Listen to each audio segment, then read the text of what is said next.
What exactly is in the 10-3-5 fertilizer blend, and why is that ratio perfect for lawns here in Texas? So, perfect questions. This 1035 is a product made by Holganics specifically for the Hippie. Um, is it perfect? That's up for good debate.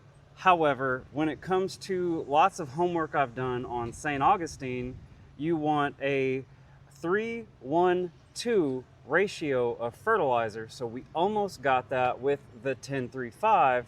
If we were to have a, I guess, 3:1:2 ratio, it would actually be 10:1:5. Because the more you bring up the nitrogen, you definitely want to bring up the potassium, because if nitrogen is like racing fuel for an engine, I really think the best way to describe it is potassium is like the coolant, right? And no point in burning a really hot engine if you can't keep it cool and performing, right? Because nitrogen is a macronutrient, so is potassium. However, nitrogen helps produce amino acids for growth, and potassium is essentially like an electrolyte. It helps move everything around in the plant so that everything else in the plant can do its job better. Kind of like building muscle, right? You do want protein, but you need lots of other things to go along with proteins to help them function properly, right? So I had this 1035 made, and let's talk about what's in it. If I can grab the little sleeve here.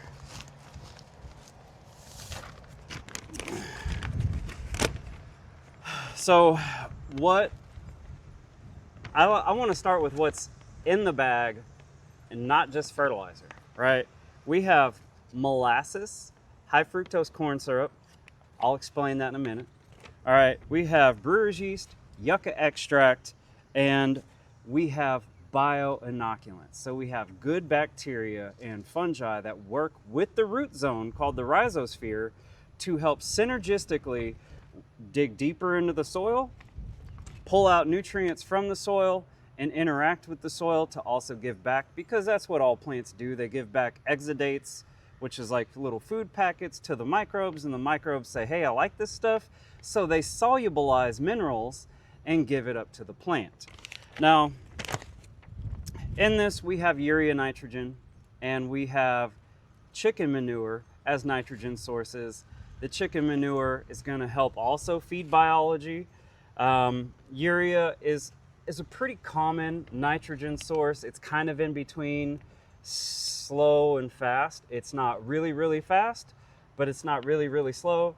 You do have to be mindful of how much you put down and when you put it down, because the hotter it gets, the less you want to mess with nitrogen. Now, the fact that we have other stuff in this product helps give us a buffer for the heat.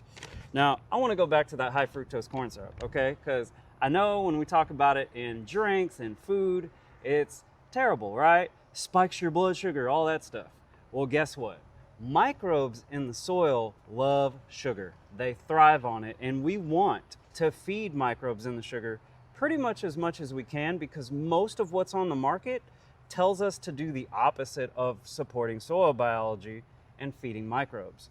So we have the corn syrup, we have the molasses, and then we have stuff like brewer's yeast to help.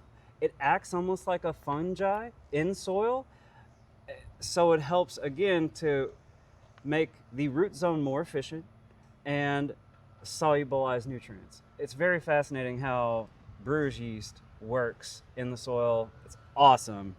And then yucca extract. Okay, yucca extract acts in a couple different ways.